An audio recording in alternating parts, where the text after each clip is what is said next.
Hello et bienvenue dans une nouvelle vidéo. Aujourd'hui, on se retrouve pour comparer le Shape Tape Ultra Creamy au Shape Tape classique. La séquence que vous venez de voir, je l'ai filmée après et donc pour vous, là c'est un petit retour en arrière parce que je me sentais pas de faire la séquence d'ouverture avec cette tête. J'ai donc déjà mis mon primer et mon fond de teint, comme d'habitude tout est dans la barre d'infos. Je vais maintenant, comme je l'ai expliqué dans l'intro, comparer le Shape Tape Ultra Creamy au Shape Tape classique. C'est pas du tout une nouveauté, moi je l'ai en mini. Ça fait un petit moment maintenant qu'il est sorti, ça fait aussi un petit moment qu'il est dans mon tiroir et qu'il attend d'être testé, mais je voulais le faire en vidéo. C'est ce qu'on va faire aujourd'hui. Je vais donc appliquer le Shape Tape classique de ce côté et le Shape Tape Ultra Creamy de ce côté. Donc pour info, celui-ci est censé être un petit peu plus hydratant, un petit peu moins asséchant, moins effet plâtre, même si moi perso le tard je trouve pas qu'il fasse un effet plâtre sur moi, mais c'est vrai que étant donné qu'il est haute couvrance et qu'il a un fini plutôt mat, il peut assécher un petit peu. C'est du coup ce que le Ultra Creamy est censé régler, on va dire. C'est un produit qui va être un peu plus crémeux, un petit peu plus hydratant et donc peut-être aussi un petit peu plus confortable. Je vais juste les swatcher d'abord parce que techniquement c'est pas les mêmes teintes, hein. Moi j'ai ici le 22N, le Light Neutral qui est juste là. Et pour le Ultra Creamy, j'ai le 29N Light Medium qui est du coup juste en dessous. Franchement, à part peut-être le fait que celui-ci est peut-être un petit peu moins jaune, peut-être. Mais écoutez, on va faire avec. De toute façon, je pense qu'une fois que j'aurai mis la poudre et tout, que ce sera fondu dans le teint, je pense pas qu'il y aura une différence énorme. Je vais quand même juste essayer les swatchs un petit peu pour voir s'ils s'oxydent différemment. Et donc, je commence avec le Shape Tape classique. Bon, j'en ai déjà parlé plusieurs fois. C'est un anti-cerne qui est apprécié par beaucoup de personnes, mais pas forcément par tout le monde non plus. Et c'est vrai que, moi j'ai déjà dit que c'est un anti-cerne que j'adore, mais c'est clairement pas quelque chose que je vais recommander les yeux fermés à tout le monde et en toutes circonstances.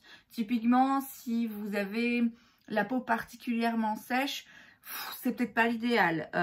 Pareil, si vous allez plus vous diriger vers un make-up léger et naturel, c'est pas non plus le plus approprié. Moi, en ce qui me concerne, j'aime bien les make-up un peu plus chargés et haute couvrance, et pour ça, il est top. Et j'ai pas la peau particulièrement sèche, même si le dessous des yeux est toujours plus sec que le reste de la peau. Donc moi, j'ai pas de problème avec cet anti-cerne, je le trouve pas asséchant. Disons qu'il l'est.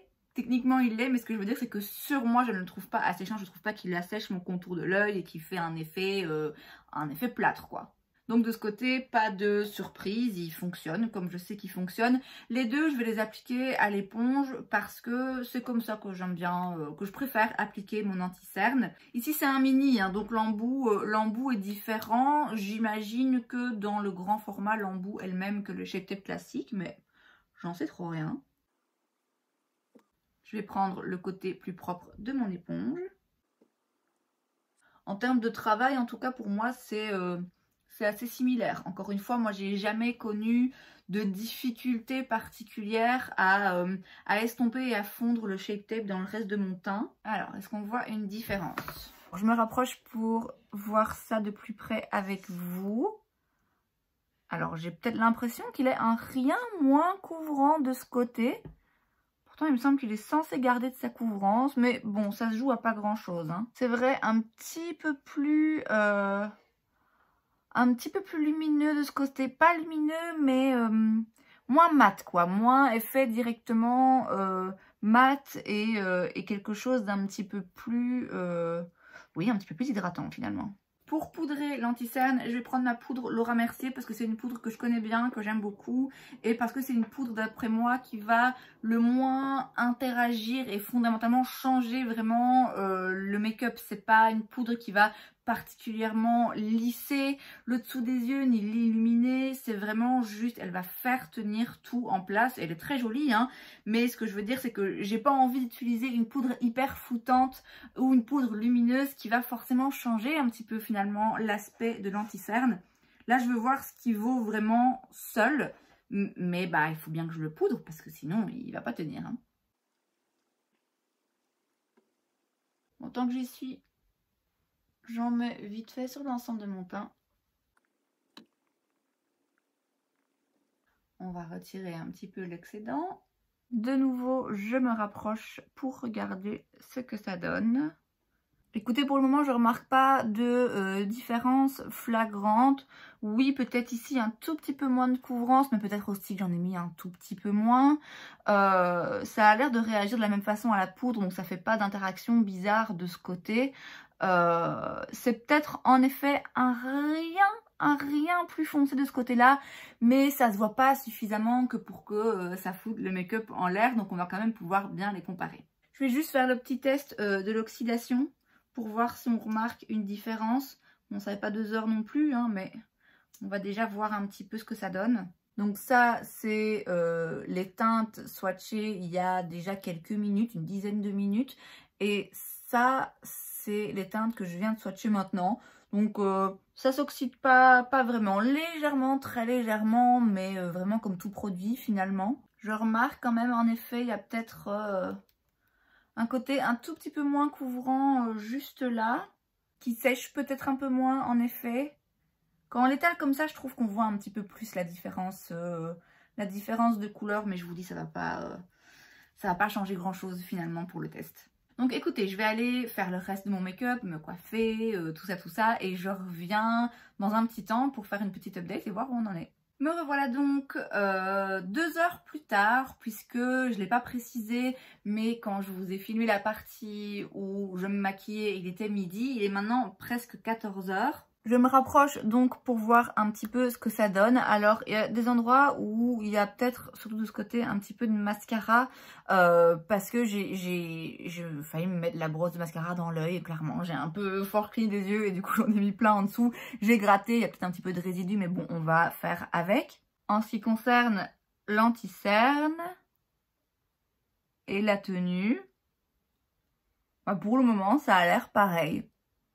Comme j'ai dit, hein, il y a peut-être un rien moins de couvrance de ce côté. La différence de couleur, moi là je la vois pas. Hein. Finalement, quand tout est fait, ça se remarque pas. Donc écoutez, je vais aller continuer de faire ma journée, faire ce que j'ai à faire. Et je reviendrai vers vous, sans doute, en début de soirée pour voir comment ça a évolué. On se retrouve quelques heures plus tard, pas mal d'heures plus tard, puisque là il est 19 h. Bon, il n'y a plus de rouge à lèvres, mais ça, on s'en fiche, on n'est pas là pour ça. Je vais donc me rapprocher et regarder l'anti-cerne de plus près. Je vais juste frotter la marque de mes lunettes. Bon, ça, c'est habituel. Bon, alors, je me concentre moins forcément sur ce côté, puisque là, c'est le Shape Tape classique. Je le connais, je sais qu'il tient, qu'il n'y a pas de souci. De ce côté-là, bah, écoutez, ça a l'air de tenir aussi. Que ce soit l'un ou l'autre, ça ne file pas dans les plis, un tout petit peu juste là. En effet, en fin de journée, mais j'ai envie de vous dire, il n'y a pas de miracle. Hein. À un moment donné, c'est du produit, il y a des plis, ça va aller dedans forcément. Donc en termes de tenue, c'est pareil. En termes de fini, une fois que c'est poudré, c'est pareil aussi, puisque en effet, en première application, j'avais bien l'impression que celui-ci était un petit peu plus hydratant et moins mat. Mais finalement, une fois qu'on rajoute de la poudre, ça change pas grand-chose. Il y a peut-être juste, oui, effectivement, en termes de couvrance, oui, c'est peut-être un petit peu moins couvrant du côté du Ultra Creamy, mais ça se joue pas à grand-chose. Après, ce serait peut-être intéressant de voir sur la durée, dans le sens où peut-être bien que chez certaines personnes, moi j'ai jamais rien remarqué, mais peut-être bien que chez certaines personnes, le Shape Tape classique, à force de le porter, peut assécher un petit peu le contour des yeux, celui-ci moins. Peut-être après, en effet, si vous ne poudrez pas votre anti-cerne, celui-ci est moins mat, à un fini plus naturel, en tout cas, pas lumineux, satiné, mais oui, un petit peu moins mat, plus hydratant simplement. Donc si vous ne poudrez pas votre anti-cerne et que vous n'aimez pas le côté mat, voilà, bonne heure. Moi, perso, je poudre toujours mes anti-cernes. Donc, à partir de ce moment-là, je trouve que finalement, ça se perd un petit peu, quoi. La différence, le côté moins mat de l'Ultra Creamy finit par se perdre. Là, au moins, où je suis rassurée et contente, c'est que c'est pas quelque chose qui a bougé partout et qui a disparu au fil de la journée. Ce qui est souvent mon problème avec les anti-cernes trop hydratants. Ça bouge beaucoup trop sur moi, même quand je le poudre, peu importe avec quoi et comment je le poudre, il n'y a rien à faire. Il y a vraiment des anti-cernes qui sont trop hydratants pour moi, pour mon dessous des yeux, et qui non seulement bougent, mais finissent par disparaître, quoi. Clairement, à la fin de la journée, il n'y a plus du tout d'anti-cerne. Ici, c'est pas le cas. Donc, je pense que si vous recherchez quelque chose de pas aussi mat et aussi sec que le Shape Tape, et que vous voulez une texture un petit peu plus crémeuse, un fini un peu moins mat, vous serez satisfait de celui-ci. Maintenant, c'est pas non plus le plus hydratant, c'est pas le plus lumineux, mais pour le coup, moi, ça m'arrange. Conclusion, pas une différence énorme d'après moi entre les deux. Voilà, à vous de voir ce que vous préférez. Moi, je trouve que ça change pas grand-chose. Peut-être toujours un petit avantage quand même pour le Shape Tape classique, parce que pour moi, il y a quand même un rien en plus de couvrance. Et c'est donc tout pour cette vidéo, j'espère que ça vous a plu. Si c'est le cas, n'hésitez pas à laisser un like. Vous pouvez aussi vous abonner à ma chaîne parce que c'est gratuit, donc pourquoi pas. Et moi, je vous vois la prochaine fois. Bye!